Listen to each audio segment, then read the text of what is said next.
श्रीगुरुभ्यो नमः। श्रीकान्तो मातुलस्य जननी सर्वमङ्गला जनकः शङ्करमहादेवो तं वन्दे श्रीकुञ्जराननम् अपारकरुणासिन्धुं ज्ञानदं सान्तरूपिणं श्रीसन्द्रशेखरगुरुं பிரணமாமி முதான்வகம். சிவபெருமானுடைய சொரூபங்கள்ல அழகே உருவான பிட்சாடனர், ஞானமே உருவான தட்சிணாமூர்த்தி, ஆனந்தமே உருவான நடராஜமூர்த்தி, இதெல்லாம் ரொம்ப பிரசித்தமாக இருக்கு. நடனத்துக்கு ராஜா நடராஜா.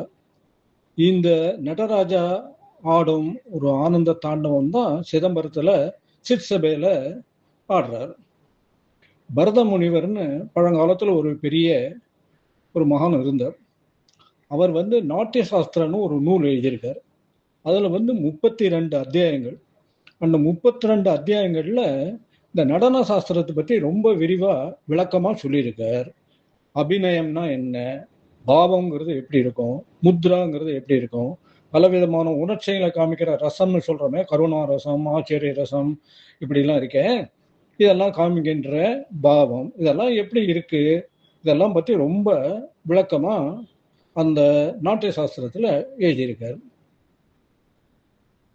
இந்த நாட்டிய சாஸ்திரத்தில் நடராஜுடைய நடன அசைவைகளை 108 கரணங்களாக சொல்லியிருக்கு.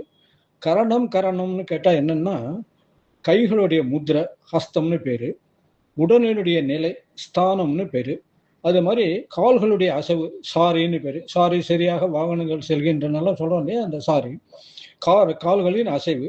இந்த 3 சேர்ந்த ஒருமிக்க ஒருங்கிணைந்த ஒரு அசைவு, நடன அசைவு இருக்கு. அதுக்கு பேர் கரணம்னு பேர். இதில் 108 கரணங்களை பற்றி சொல்லியிருக்கு. இந்த 108 கரணங்களில் 50வது கரணம் ரொம்ப விசேஷமாக சொல்லியிருக்கு. அது ஒரு யோக நிலையை காண்பிக்கின்ற கரணம். அதாவது காலை தூக்கி ஊர்துவமாக தூக்கி முழுவதும் தூக்கி தலையுடைய தலைக்கும் மேலே தூக்கி நெற்றியில காலுடைய பெருவிரலால கட்டை விரலால திலகம் இட்டுக்கிறது, லலாட்ட திலக்கம்னு பேரு இந்த கரணத்துக்கு, 50வது கரணத்துக்கு.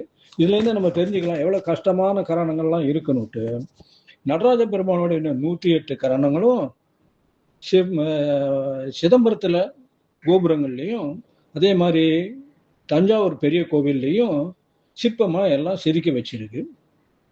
நடராஜர் ஆனந்த தாண்டவம்னு சொல்கிறோம். சிவபெருமானுடைய தாண்டவங்கள்லாம் பலவிதமான தாண்டவங்கள் இருக்கு. சந்தியா தாண்டவம், ருத்ரா தாண்டவம், காளிகா தாண்டவம், இது மாதிரி குந்தள தாண்டவம்னு ஒன்று இருக்கு, உமா தாண்டவம், சம்ஹார தாண்டவம், அதாவது ஊழி தாண்டவம், இப்படிலாம் நிறைய இருக்கு. இதில் அவர் ஆடுற அந்த ஆனந்த தாண்டவம் இருக்க, நடராஜா சுரூபத்தில், நடராஜமூர்த்தி சுரூபத்தில் ஆடுற அந்த ஆனந்த தாண்டவம் இருக்கு, இது ரொம்ப பிரசித்தம். இந்த ஆனந்தம்னா என்ன அப்படின்னு நமக்கு ஒரு கேள்வி எழலாம். இந்த ஆனந்தம்ங்கிறது என்ன? நமக்கு எவ்வளோ ஆனந்தங்கள்லாம் வருது, கொஞ்ச நேரம் நீடிக்கிறது, இல்லை கொஞ்ச நாள் நீடிக்கிறது, மிஞ்சி போனால் சில மாதங்கள் நீடிக்கிறது, அப்புறம் அந்த மகிழ்ச்சி மறைஞ்சு போயிடுறது அல்லது குறைஞ்சு போயிடுறது. அப்போ நிரந்தரமான ஆனந்தம், சாஸ்வதமான ஆனந்தம், பூர்ணமான நிறைந்த ஆனந்தம் எங்க கிடைக்கும்? பர்மனன்ட் பிளிஸ்ன்னு சொல்றோமே, அது எங்க, அது எப்படி இருக்கும், அந்த ஆனந்த வஸ்து எப்படி இருக்கும் அப்படின்னு ஒரு சம்சயம் எழலாம். கிருதயுகத்துல பல்லாயிரக்கணக்கான வருஷத்துக்கு முன்னாடி கிருதயுகத்துல பிருகுன்னு ஒரு பெரிய முனிவர் இருந்தார்.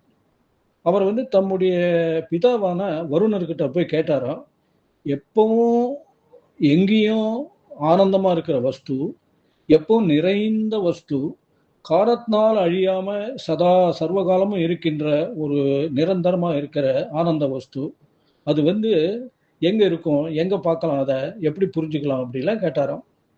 அதுக்கு அவர் சொன்னாராம், நீனே போய் தபஸ் பண்ணுப்பா, உனக்கே புரியும் அப்படின்னு அனுப்பிச்சுட்டாரு. பிருகு போய் தபஸ் பண்ண ஆரம்பிச்சார். முதல்ல அவருக்கு என்ன தோணிச்சுன்னா, இந்த சரீரம் இருக்கே, இதுதான் ஆனந்தத்தை உணர்ற, ஆனந்தமான வஸ்துக்களை உணர்ற ஒரு சாதகமாக இருக்கு, சாதனமாகவும் இருக்கு. அதனால சரீரம்தான் ஆனந்தமான வஸ்துன்னு போய் அப்பா கிட்ட சொன்னாரா. இல்லை, நீ மறுபடியும் போய் இன்னும் மேலே தபஸ் பண்ணு அப்படின்னு சொல்லிட்டாராம். இது மாதிரி ஒவ்வொருத்தரையா தபஸ் பண்ணி மனசு தான் இல்லை பிராணம் தான் இல்லை அறிவு தான் அப்படின்னு ஒவ்வொருத்தரையும் போய் சொன்னோன்னு அவர் வந்து ஒவ்வொருத்தரையும் திருப்பி அனுப்பிச்சிட்டார். கடைசியில் 5வது தடவையா போய் இவர் வந்து தபஸ் பண்ணும்போது அப்பப்போ தபஸ் பண்ணும்போது இவருக்கு மனசுல வந்து ஒரு ஆனந்தமான ஒரு ஒரு பாவம் வந்து ஸ்புரிச்சுட்டு இருக்கு. இவர் அப்பா கிட்ட போய் கேட்டாராம், இப்பெல்லாம் நான் வந்து தபஸ் பண்ணும்போது நடுவில் ஒரு ஆனந்தமா ஸ்புரிக்கிறது, அது வந்து அது என்ன அப்படின்னு கேட்டாராம். அதுதான்பா ஆனந்தமான வஸ்து. இது உனக்கு துளி துளி அப்பப்போ ஏதோ கொஞ்சம் கிடைக்கிறது.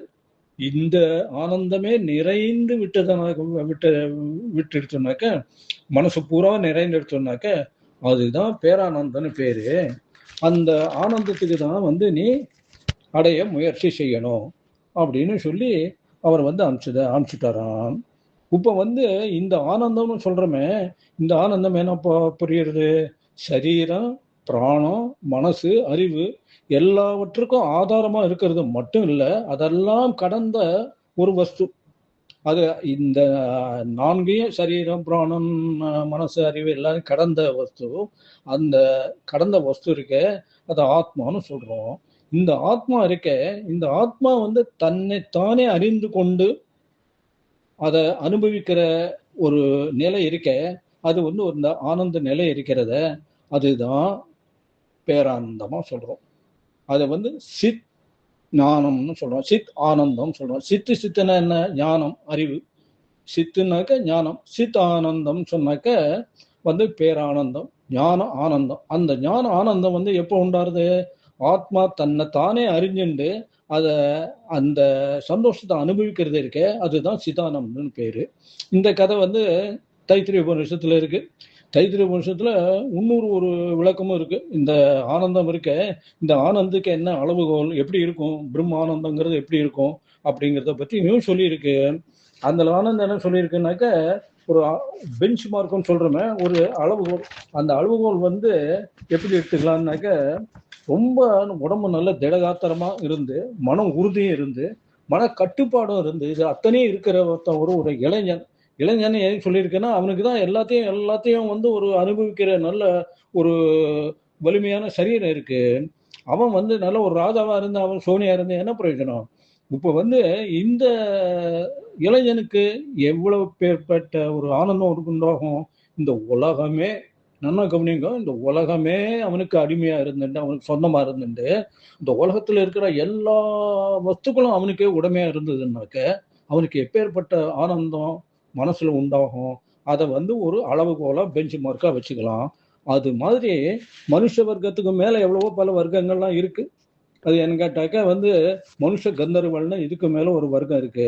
அந்த மனுஷ கந்தர்வலுக்கு வந்து அவளுடைய கிடைக்கிற ஒரு ஆனந்தம் இருக்க, இந்த மனுஷனுக்கு, அதாவது இந்த இளைஞனுக்கு சொன்னமே உலகம் பூராவும் அவனுக்கு உடமையா இருந்ததுனாக்க என்ன அவனுக்கு ஒரு சந்தோஷம் உண்டாகுமோ, அது மாதிரி 100 மடங்கு அந்த மனுஷ கந்தர்வலுக்கு. அது மாதிரி ஒரு 100 மடங்கு ஆனந்தம் வந்து இதுக்கு மேல ஒன்றும் தேவ கந்தர்வல்னு ஒரு இனம் இருக்கு, அந்த வர்க்கத்துக்கு கிடைக்கிறது. அதுக்கு மேல பித்திருக்களுக்கு 100 மடங்கு இந்த தேவ கந்தர்வர்கள் அனுபவிக்கிற சந்தோஷம் மாதிரி 100 மடங்கு பித்திருக்களுக்கு கிடைக்கிறது.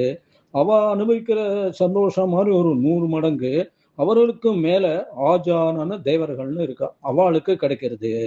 அவள மாதிரி ஒரு 100 மடங்கு வந்து அதுக்கு மேல கர்மதேவன் ஒரு வர்க்கம் இருக்கு. அந்த கர்மதேவனுக்கு வந்து இவள மாதிரி 100 மடங்கு ஆனந்தம் ஆஜான தேவர்கள் அனுபவிக்கிற ஆனந்தம் மாதிரி 100 மடங்கு ஆனந்தம் கர்மதேவனுக்கு. இந்த கர்மதேவன் அனுபவிக்கிற ஆனந்தம் மாதிரி ஒரு 100 மடங்கு தேவர்களுக்கு கிடைக்கிறது.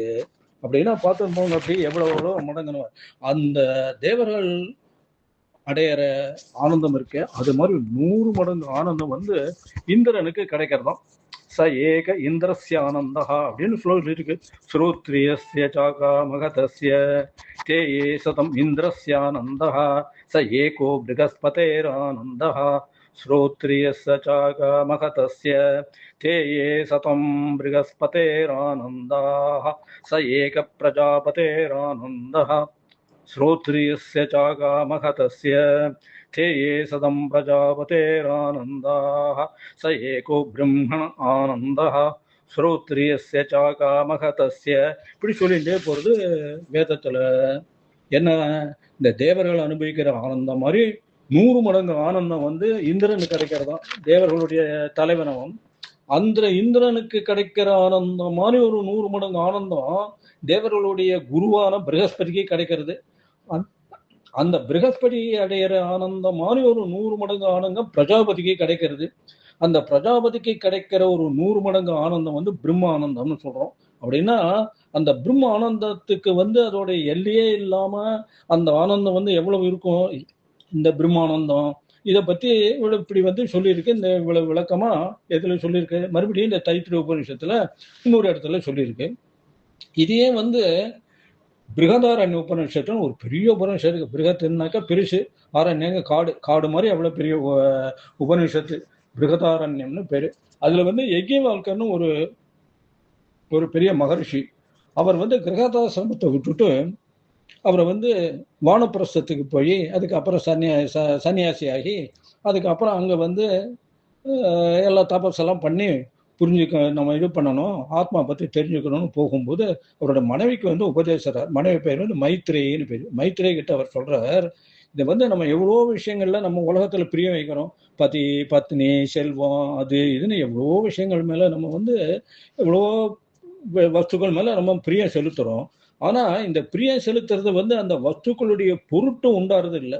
அந்த ஏதோ ஒண்ணு செலுத்துறோம், ஏதோ ஒரு செல்வத்து மேலேயோ அது மேலேயோ இது மேலேயோ செலுத்தும் போது அந்த வஸ்து மேல இருக்கிற ஒரு பிரியத்தினால கிடைக்கிறது இல்லை. இந்த பிரியம் அப்படி வைக்கிறதுனால நம்முடைய மனசுக்கு நம்முடைய ஆத்மாவுக்கு ஒரு நிறைவு, தன் நிறைவுன்னு சொல்றோம் இல்லையா, அந்த தன் நிறைவு கிடைக்கிறது. எதுக்கு? இந்த ஆத்ம சந்தோஷம் கிடைக்கிறது. இந்த ஆத்ம சந்தோஷம் கிடைக்கிற அந்த வஸ்து, அப்போ கிடைக்கப்படுற அந்த வஸ்து இருக்கே, அப்ப அது வந்து எவ்வளவு ஒரு அன்பு மயமா இருக்கணும், எவ்வளவு ஆனந்த சுரூபமா இருக்கணும் இல்லையா? அதை வந்து தனியா பிரிச்சு அது எப்படி என்ன அங்கிறது தெரிஞ்சுட்டோம்னாக்க நமக்கு வந்து இந்த பேரானந்தம் தான் கிட்டும். அதை புரிஞ்சுக்கிறதுக்காக தான் நான் வந்து, தெரிஞ்சுக்கிறதுக்காக தான், அனுபவிக்கிறதுக்காக தான் நான் வந்து சன்னியாசியாக போகணும்னு சொல்லிட்டு முடிவெடுத்து போறேன்னு யஜ்ஞவல்கர் வந்து மைத்திரி கிட்ட சொல்ற மாதிரி ஒரு கதை இருக்கு பிருகதாரண்ய உபநிஷத்துல. அதாவது அந்த ஆத்மாவை நம்ம வந்து தனியா பிரிச்சு தெரிஞ்சு கொண்டுட்டோம்னா அதற்கு அந்நியமா எந்த வஸ்துமே இல்லைன்னு ஆகிவிடும். இப்போ வந்து என்ன ஆகுது, சில விஷயங்கள் மேல வந்து நம்ம பிரிய வைக்கிறோம், சில விஷயத்து மேல அப்பிரியமா இருக்கும், அல்ல துவேஷமா கூட இருக்கும். இதெல்லாம் போய் அந்த ஆனந்தமான அந்த வஸ்துவை தனியா பிரிச்சு உணர்ந்து அனுபவிச்சுட்டாக்க, புரிஞ்சுட்டாக்க, அந்த சிதானந்த நிலை வந்துட்டாக்க எல்லா வஸ்துக்கள் மேலுமே நமக்கு பிரியம், எல்லா வஸ்துக்களையும் மேல எதுலையுமே துவேஷம் கிடையாது. அது வந்து சர்வம் பிரம்மமயம்னு சொல்றோமே, அந்த ஒரு நிலைமைக்கு நம்ம வந்து வந்துடுறோம். எந்த வஸ்துக்கள் மேலேயும் ஏற்றத்தாழ்வு இல்லாம எல்லாமே ஆத்மஸ்வரூபங்கிற ஒரு உணர்ச்சி வந்து ஏற்பட்டுடும். அதனால அந்த ஆத்மாவை தனியா பிரிச்சு தெரிஞ்சுக்கணுங்கிறது தான் இந்த பிருகதாரண்ய உபநிஷத்துடைய கருத்து. இப்போ வந்து நம்ம சிதம்பரம் சொல்றோம். சிதம்பரம்னா ஞான வெளின்னு பேரு. சித் பிளஸ் அம்பரம். சித்துனா ஞானம்னா நம்ம இருக்கே பார்த்தோம். சித்து பிளஸ் அம்பரம் ஞான வெளி.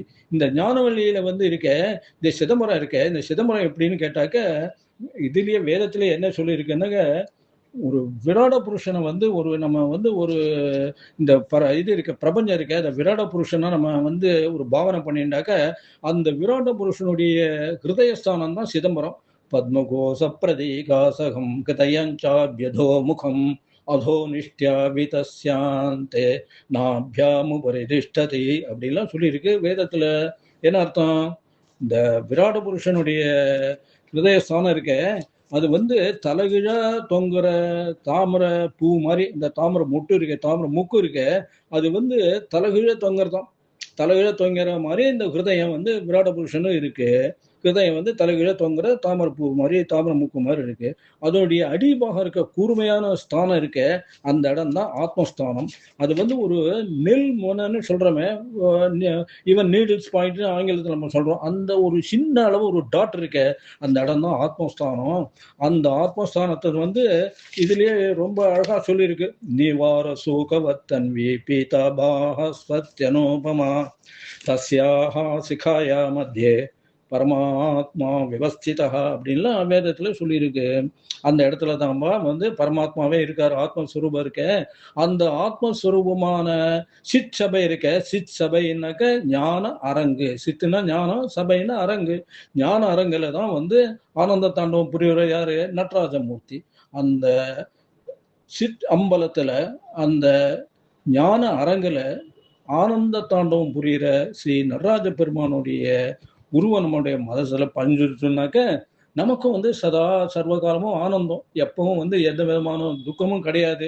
அந்த கவலை இந்த கவலை கிடையாது. எதை பார்த்தாலும் ஒரு பிரியம், எதை பார்த்தாலும் ஒரு சந்தோஷம், எதை பார்த்தாலும் ஒரு அன்பு, எதை பார்த்தாலும் ஒரு அமைதி. அந்த ஒரு நிலைக்கு, அந்த ஒரு உச்ச நிலைக்கு போறதுக்கு அந்த ஆனந்த நடராஜ மூர்த்தியுடைய சுரூபம் வந்து நம்முடைய முகத்துல, நம்முடைய மனதுல நிலைத்து நிற்கணும்.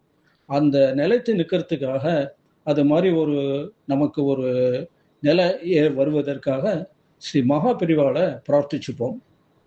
ஓம் சத் சத்.